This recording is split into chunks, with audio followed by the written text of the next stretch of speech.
So many people spend their entire dating lives trying to figure out the perfect move. What should I text back? How long should I wait to reply? Should I be mysterious? Should I cancel plans to seem busy? But here's what no one tells you. Attraction that's built on games is shallow, temporary, and usually exhausting. You might win attention, but you won't win respect.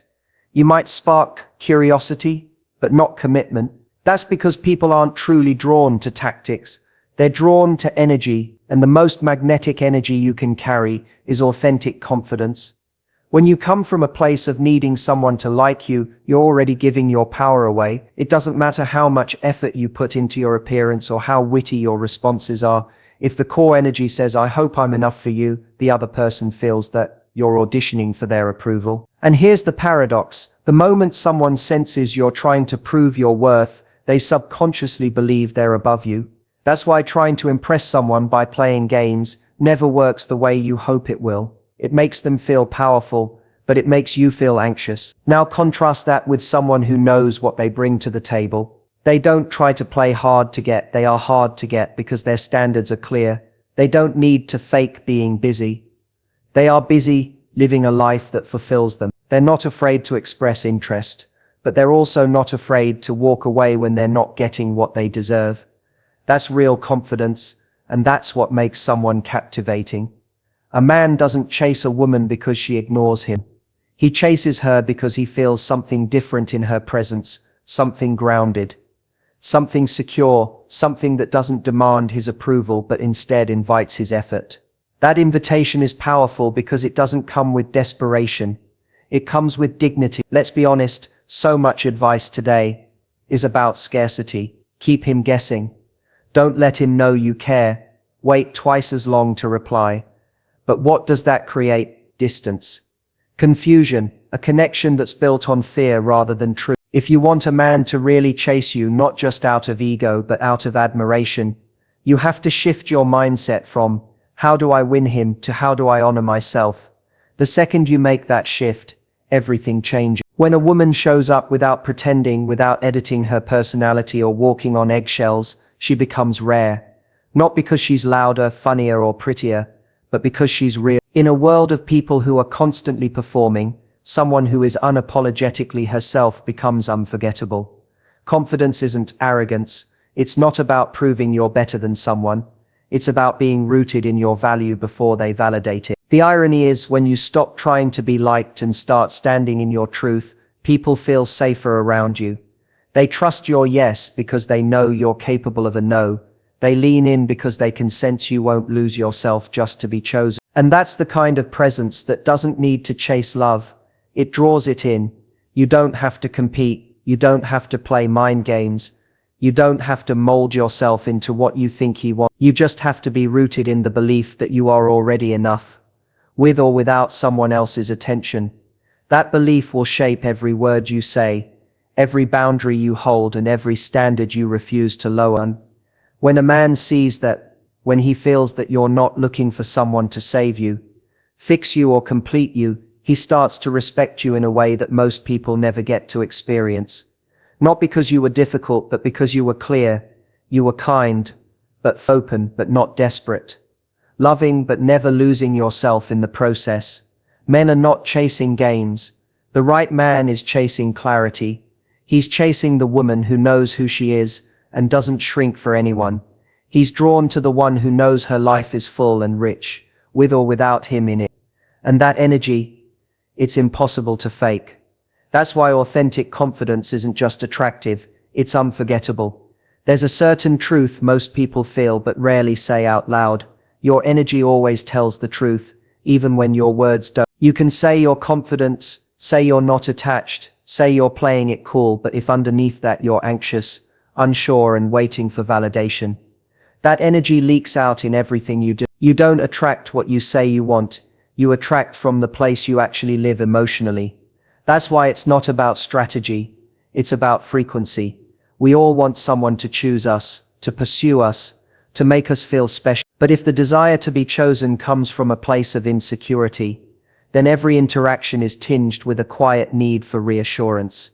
You may not say it out loud, but it comes across in your tone, in your body language, in your reaction. When someone doesn't text back right away, you don't just move on. You start spiraling. You replay the last message you sent. You question whether you were too much, too little, too available, too distant. That's not power, that's panic disguised as overthinking. And the problem isn't you caring, it's why you care. When your confidence is conditional, meaning it rises and falls based on whether someone gives you attention, you're operating from a space that makes real attraction nearly impossible, because now your sense of self is outsourced. And anything we outsource becomes fragile. It's hard to maintain your value when you've handed someone else the pen to write it. This is why energy is everything. You can't fake the feeling of wholeness. You can't pretend to be unattached while your entire emotional state hinges on whether someone affirms you. The difference is subtle but powerful. Someone who truly respects their own worth doesn't panic when things are unclear. They pause. They don't beg for reassurance. They observe behavior. They don't immediately jump to self-blame. They look at the dynamic as a whole, and from that energy they naturally draw respect. Because they're not chasing validation, they're anchored in self-trust. If you want a man to be drawn to you, not just for the moment but in a meaningful way, it starts with shifting the inner frequency. That means moving from "I hope I'm enough" to "I know I'm enough." And I'm curious if you're aligned with that. That shift changes everything. You're no longer performing, you're just showing up. You're not baiting someone into liking you, you're standing still and letting them see you. When you operate from that space, your energy says something before your words do. I'm good either way, not in a cold or indifferent way, but in a peaceful, grounded way. That kind of energy is magnetic. It's not intimidating, it's intriguing. It makes someone want to lean in, because they can sense that your attention isn't easy to earn, not because you're playing games, but because you don't give your heart away to just anyone. The thing is, we've been taught to think attraction is all about doing something. Say the right thing, wear the right outfit, time the perfect reply. But in reality it's about being something, being aligned, being intentional, being unavailable for anything that doesn't match the standard you've set for yourself. That's what draws people in. Not the tricks, not the delay tech, but the calm confidence of someone who's not trying to create a spark. They are the spark. It's also important to realize that this kind of energy doesn't repel people, it filters them.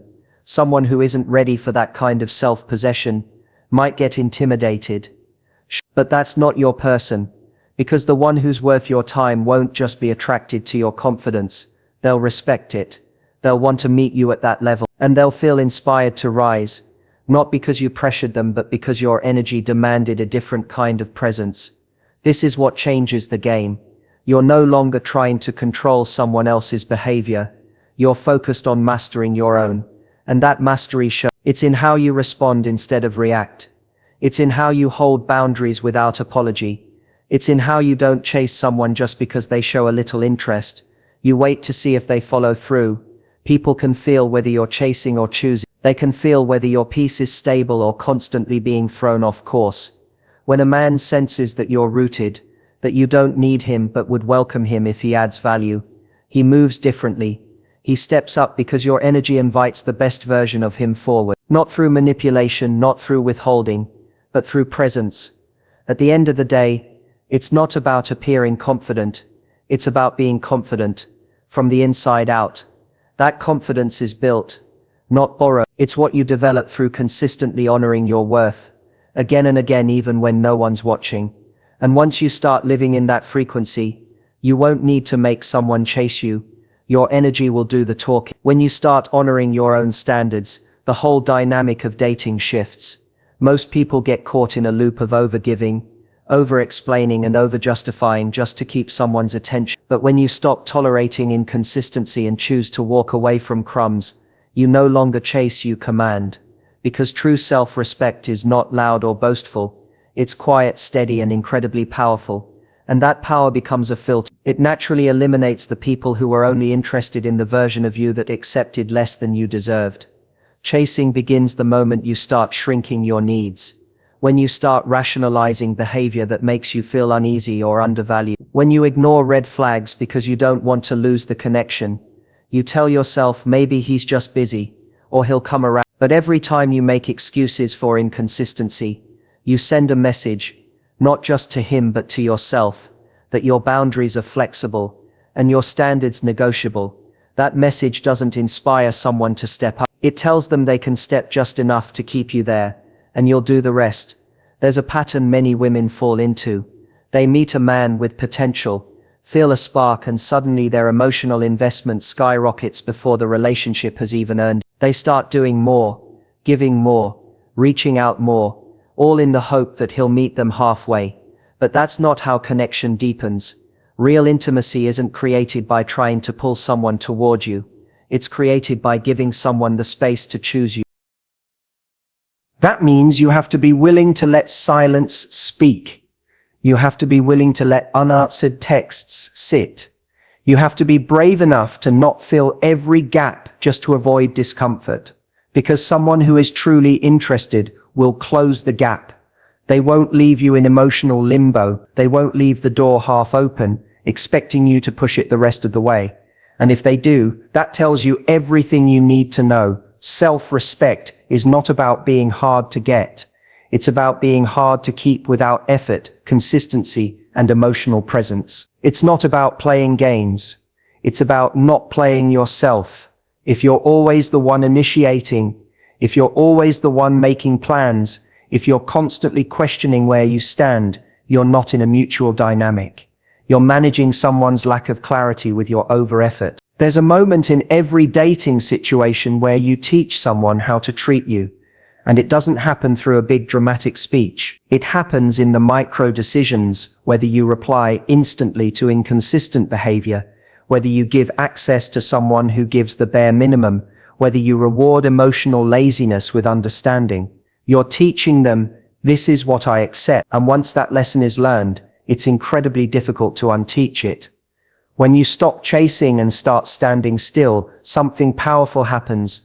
You stop attracting people who want your attention and start attracting people who want your alignment, people who don't just enjoy your presence, but are willing to earn it. Because they can see you're not desperate for attention, you're committed to quality. And that energy is rare. People often confuse kindness with availability. You can be warm, generous, loving, and still have high standards. You can be compassionate and still say, this isn't enough for me. In fact, that's the highest form of self-respect, loving yourself enough to walk away from anything that chips away at your peace. You're not punishing someone for being inconsistent. You're simply choosing not to invest in something that doesn't invest back. The person who is meant for you won't be scared off by your standards. They'll be drawn to them because your standards won't feel like demands. They'll feel like clarity. And clarity is attractive. When you know what you need, what you deserve, and what you're unwilling to settle for, it creates a level of certainty that invites the right people and repels the wrong ones. And if someone walks away because they're not ready to meet you there, that's not a loss. That's a filter doing its job. You don't want someone who stays out of obligation, guilt, or convenience. You want someone who stays because they recognize your value, not because you convince them of it. That recognition can't be manufactured. It's not born from how much you give or how much you tolerate. It's born from how much you value yourself. So stop measuring your worth by how much effort you can put in. Measure it by how much self-respect you're willing to hold. Because once you stop chasing, the ones who are meant for you will start arriving, not because you manipulated the situation, but because you made room for someone who doesn't need to be chased. Someone who sees your standards and says, I'm ready for that. When a man truly values you, he listens not just to your words, but to the space between them. He pays attention to how you feel, not just what you say, but when you're just an option to him, he becomes incredibly skilled at hearing you without ever really listening. It's not that he doesn't know what you need, it's that your needs don't rank high enough for him to care about fulfilling them consistently. That's the hardest pill to swallow, especially when you've already invested your heart in the connection. You keep hoping that if you say it differently or ask more gently or hold on just a little longer, he'll finally see it. But deep down, you already feel it. He's not listening, not really. You can always tell how someone values you by how they respond to your boundary. When you communicate your needs, a man who sees you as a priority will lean in, not pull away. He might not be perfect at it. He might even struggle with it at first, but he'll care, he'll ask follow-up questions, he'll want to understand. Because for him, your emotional well-being is not a burden, it's part of the relationship he wants to nurture. But when you're just an option, your feelings start to feel like interruption. Your concerns become too much. Your requests become needy. And suddenly, you're walking on eggshells just to avoid being seen as difficult. The danger is, when someone responds like that often enough, you start adjusting yourself to avoid the conflict. You stop bringing things up. You start second-guessing whether what you feel even matters. And over time, you begin to lose your voice. Not because it was taken from you, but because you stopped using it in places where it was never truly heard. This kind of dynamic is subtle. It doesn't always show up in grand, obvious ways. It's in the small dismissals, the way he changes the subject when things get emotional, the way your texts are read but not responded to when you're being vulnerable, the way he avoids accountability with charm or silence. You're never met with rage or cruelty, just consistent emotional evasion, and that slowly chips away at your sense of worth. And yet many people stay in these situations longer than they should, because we confuse attention with intent. Just because someone checks in or spends time with you doesn't mean they're invested in the relationship at the level you are. Sometimes they're just comfortable. Sometimes they like the convenience. Sometimes they like knowing they can come and go without consequence. But what they don't do is show up truly consistently, with effort that meets your emotional depth. You can't build a real connection with someone who only listens when it benefits them. You can't grow with someone who shuts down the moment the conversation gets hard. Relationships are built in the tough moments. That's where real trust forms. That's where intimacy deepens. And if he's not willing to go there with you, he's not building with you. He's simply enjoying what's easy and disappearing when it gets real. One of the most powerful choices you can make is to stop explaining your worth to someone who refuses to hear it. You don't need to keep proving your emotional intelligence, your kindness, your effort. The right person will recognize it without you having to. You won't have to repeat yourself to be taken seriously. You won't have to fight to be heard. And you certainly won't have to choose between your peace and their presence.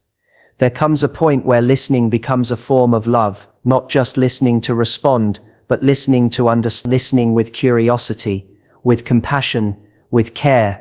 If a man isn't doing that, you're not being loved. You're being tolerated. And you deserve so much more than that. You deserve to be met with presence, not patience that wears thin every time you express yourself. The truth is, your voice is sacred. Your needs are valid. Your emotions are not too much. But if you're with someone who consistently makes you feel like they are, the problem isn't you. It's the space you're trying to bloom in. You cannot thrive in a place that is emotionally barren. And it's not your job to plant seeds where someone refuses to water them. So pay attention to who listens when you speak. Not just when things are light and fun, but when you're raw, real, and needing support. That's where the truth of the relationship lives. Not in the moments where it's easy to stay, but in the moments that require effort to stay connected.